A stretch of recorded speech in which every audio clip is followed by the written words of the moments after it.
Hi. So, trigger warning. This is going to be a very controversial, probably, thing. People are going to, this is a very big thing that I'm about to talk about, that I'm brave enough to talk about now because I owe it to 16-year-old me to talk about it.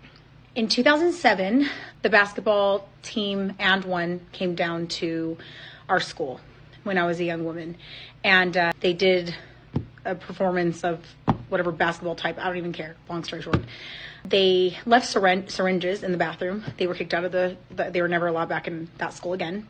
I don't want to say where I live. There is a man on the team, or a coward on the team, named Philip Champion. A lot of people know him as Hot Sauce from And One. I was 16 years old. My friends and I were at Hastings. We walk out and we were approached by him, his friends, in a van. And he was aware of our age. He asked how old I was. I told him. He said how pretty I was and how my lips were beautiful, and that he just thinks I'm a beautiful young girl, and that I needed to hang out with them because they were going to have a party at a hotel in the town I live in. I've always thought that it couldn't have been or grape, whatever you want to say on TikTok, which I should be able to say what I need to say and it be on here, because I went to the party myself. And as young women, we are told, you ask for it. I didn't ask for what happened to me that night. I went to the hotel and I followed him into a room, and he me in that room and kept telling me repeatedly for the amount of time, whatever time it was, which felt like forever, that I had hood in me, over and over and over and over again, repeatedly, over and over and over again. I had a couple friends who heard me screaming, but again, we are young women and too afraid to do anything about it because nobody takes us effing seriously. I'm doing this because so many young girls blame themselves for what a disgusting man does. And that disgusting man has been walking around since I was 16 years old. And I don't know what he has done or what he's capable of, but I've tried to come after him. I have told And One, I have put in complaint, and none of it is being taken seriously. And so I want him to know, and this team to know, that they should be ashamed of themselves, because it is disgusting what I went through, and I didn't deserve it. 16-year-old me did not deserve that. And grape is grape, no matter how you want to spin it. I was a child, and a child's rational part of their brain does not develop till they're 25 years old. I didn't deserve it. I didn't ask for it. But I want Philip Champion to know that you did ask for this, and you are disgusting, and you should be ashamed of yourself. And I'm not humiliated to post this, and I don't care who believes me, because he knows, and I know what happened that night. Everybody deserves a chance to be heard, and I hope me and any of the other victims, I just hope we all get justice. And the amount of bashing, humiliation, slander, and threats that I've been receiving these last 3 years have been a lot, and it's causing me a lot of stress, emotional distress, and I just hope we all can come to justice and this all can be resolved and nobody has to relive all these things ever again. Well, now that your NBA career is officially potentially over, that means no money for me equals no money for you. All right, so I just want to make this very clear, right? I 100% support women when there is evidence and proof that something happened. I've covered those things directly on this channel before, right? But the thing that I don't like is that you have a lot of women out here, and I've talked about this before, and obviously enough women don't talk about it, so this is why these women are ashamed. This is why these women aren't pushed to the wayside in order to allow actual victims to speak and to get the justice that they deserve. So the first woman basically stated that she was a teenager at the time, gave all the excuses in the world. She was like, oh, I was a teenager at the time. My frontal lobe, my frontal cortex, wasn't developed. It was just all over the place, yada, yada, yada, all this other type of stuff, right? Again, she made sure to lay that very clear. And then she went into the whole thing of like, oh yeah, you know, I was out with my friends and we were just walking around, and these random guys, and one or whatever it was, just pulled up to the scene, and you know, they talked to us for a bit, and then we decided to just jump into their van. What? That don't even, that doesn't even make sense. That doesn't even make sense. So random guys, because for all intents and purposes, they're random guys to you. Random guys, unknown guys that you don't know, black guys, right? Show up in this dark vehicle, start talking directly to you, or how some people like to say, chatting you up, right? And your whole main inkling is that, oh yeah, we're just gonna go, you know, directly in the van with these strange guys. We don't know what's gonna happen, where we can end up, or who it is that they are, or what their potential motives are. We're just gonna go. Huh? So your father didn't teach you nothing? Your parents didn't teach you nothing? Your family didn't teach you nothing? The mainstream media didn't teach you nothing? Schools didn't teach you nothing? You were just like, yeah, we're gonna do this. Huh? Number one, that didn't sit right. That leads me to believe that this is a person who just likes to do reckless things and not think about anything up until things hit the fan, or up until things don't go their way. And then the other thing was the fact that we're 20 some odd years later, and some people are like, well, Seiji, what does it matter when it is that she specifically said it? There's never a right time. Your truth is your truth, all this other type of stuff that, you know, people have wrote to me all the years, right? Cool, no problem. The problem with that is, right, she is talking about this 20 some odd years later. She had a very perfect time. Women were at their peak in mainstream media, collapsing everything, laying it to asunder, ashes to ashes, dust to dust. You had the time up, and you had the Me Too movement, and you might have had a third smaller movement that fragmented off of both of those. But either which way it goes, those were specific. And you also had Gloria Allwright, who was willing to take any and all women who had an accusation about a famous man during that time. You would have been highlighted. You would have wrote books. You would have been going all over social media. You would have had this whole parade. People would have called you a hero during that time. But for whatever reason, you decided that you didn't want to come out like a lot of those other women. You also could have came out during the height of the whole thing dealing with, what was it, R. Kelly? You could have came out during the height of the whole thing dealing with Bill Cosby. There were a few other celebrity men that people wanted to levy accusations directly against. And you could have came out during those times, and you opted not to do any of that. And I also want to add that nobody is really talking about and1 or anything like that. I'm not sure if this woman might have gone on social media and saw that hot sauce is, you know, just enjoying life. I'm not sure if you might have a kid on the way, just got married. I'm not sure what specifically is happening with the brother, but it is very, very interesting that out of all of this time, she decided that, oh, I want to sit up here and say this. What proof do you have? Because all you got is words and accusations. That's all you got, words and accusations, which don't add up to nothing. But yet again, it's going to be believed. Because number one, it's a black man. Anything negative that is levied against a black man, the whole world is going to believe it, beyond a shadow of a doubt. Nobody's going to question it. The facts are the facts because it's coming from whatever random woman directly out here. Like I said, it doesn't matter what the color of the woman is, because I know that a lot of people will say like, oh, well, this is what happens when you mess with. No.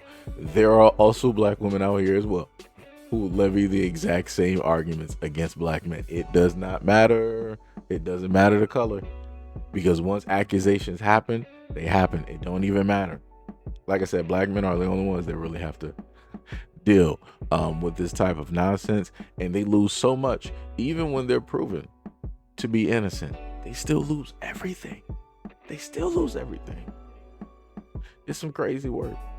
Like I said before, to the women out there, this is one of the many reasons why it is that you guys don't get the type of support and belief and respect when it deals with these types of situations, because y'all still allow women like this to come on social media for any type of clout, because things in their life may not be going the way that they feel it should be going.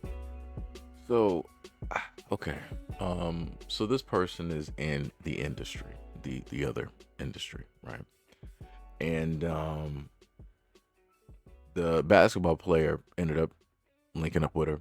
They ended up having a child, and he's not there, right?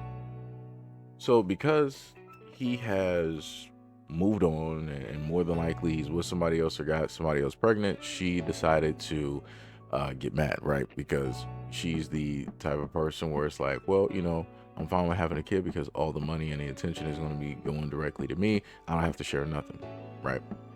So as a territorial individual that a lot of women are, she's like, oh, you moved away from me? No problem. I'm still going to get money because I got a child directly from you. So, oh, you moved on and I have to split the money with somebody else? Oh, it's time to levy those accusations. It's time to come out on social media to paint you in a bad light, to try to disrupt everything that it is, because you just decided to do whatever it is that you wanted to specifically do. I sat up there and looked her up real quick, right? I'm not even sure how this relationship even happened because I'm looking at the best way I could put it, looking at some of the work that she does. And it's primarily with Caucasian guys, right? And I'm like, how did this work out? I'm like, obviously there's a demographic that you happen to, cater directly to. So I'm like, how did you end up with this basketball player and that ended up, for all intents and purposes, to be black? I'm like, that doesn't make any type of sense anymore. That it's like within the same vein as a Vanessa Blue. Again, this is going to go completely left field, but if you know what I'm talking about, you know what I'm talking about. And if you know her history and you happen to see who it is that she's been with or married to, it will make sense, right? So going back to the main point, you have this individual who decided that they want to levy these accusations against this man because they feel a certain type of way. And not only did she put on the shades so you can't see her eyes to make it seem like, oh, I'm really sad about this and this, that, and the third. I have to really bring myself together. But in the exact same breath, what did she sit up there and say? Oh, it seems that your career is over, so that means no money for me and no money for you. Do you see how ecstatic and happy she was? That's not somebody who, quote unquote, cares about the kids, cares about how it is that she's going to take care of them. Again, she uses her body. She knows how to sit up there and make money. It was never about the money, really, technically, to an extent, right? But again, you see how it is that she's moving. You see how it is that she's acting. And on top of that, you got to also remember that this woman is older. This guy is younger. So there's an age difference that just so happens to come up when it deals with a lot of these things. But like I say, you can't tell nobody nothing. A lot of people don't want to pay attention when you have a lot of these women directly out here who specifically want to get the attention of the guys out here, any by any means necessary, right? They'll happen to DM them. They'll end up going directly to the games. They'll magically bump in and run directly into these guys, because I want people to remember she is 34 years old, right? Because I'm doing this directly at the same time. And we're going to see what his age is. Zion Williams is 24, right? So you have a 34-year-old with a 24-year-old. One person was born in 1990. The other one was born in the 2000s, right? So again, we got that age play scenario there where a lot of women, if this was in the reverse, a lot of women would say that something's wrong with Zion. Why would you be a 30-something-year-old wanting to be with a 20-year-old, right? That's how a lot of women would portray it. But because it's Zion, he's a 24-year-old male, he got money, all of this other type of stuff, you're not going to hear women try to levy that exact same grace to Zion, to a man, at all, because women don't care. The only time that women seem to care about these things is when it's a lopsided situation where it's in their favor, where they could just, oh, it's men, all this other type of stuff. To me, I'm looking at it as predatory behavior. You're 34. Well, you're a 34-year-old woman. You couldn't find somebody within your own age range. You couldn't find somebody within your own industry to have kids with or whatnot or whatever. No, you didn't want to do that. You wanted to go for the biggest mark directly out there, and you found it. But again, I'm not going to excuse what it is that the young guy sat up there and did, because I understand he's young. This is somebody that he was more than likely attracted to at one point in time during his life, and he's finally at the point where he can sit up there and, you know, talk to her or whatnot or whatever. So I get it. But you also got to have some, you know, type of integrity is not the word that I'm looking for. Discretion when it deals with these types of situations, you know. But I'm not going to sit up there and state that this could not have happened beyond the situation dealing with her. This could have easily happened with an ordinary woman. We've seen this before. We've seen accusations like this levied before with ordinary women who are with celebrity guys, and they want to sit up there and say, oh, the celebrity after 10 years, oh, he did X, Y, and Z, all this other type of stuff. I'm like, word? So I'm like, you didn't want to mention or bring this up to other people. You wanted to wait 10 years. So you went through this, and then you decided to stay silent for 10 years and allow this guy who you said did all of these things to do this continuously with all of these other women and not even warn them, not even give them a hint of like, yo, this is the type of person he is. Let me show you the proof, No, you just stay silent. And then you wanted to do it on your time. You didn't want to save nobody else. You just wanted to worry about yourself. Like I said, it's a very selfish mentality and behavior out here when it deals with a lot of things. But again, this situation can go all over the place. But the main thing that I'm stating is that for the women out there, this is one of the many reasons why, when it is that you guys need support and you need people to actually believe what it is that you're saying, this is why it's never believed. This is why actual real victims are never believed, because you have people like this that exist who are going to show up out of nowhere and decide that they want to levy these types of accusations. And again, it's crazy. It's nonsensical. It doesn't make any sense. But anyways, let me know what you guys think about the video and everything that I stated in the comment description below. And as always, peace, love, and stay tuned for the next video.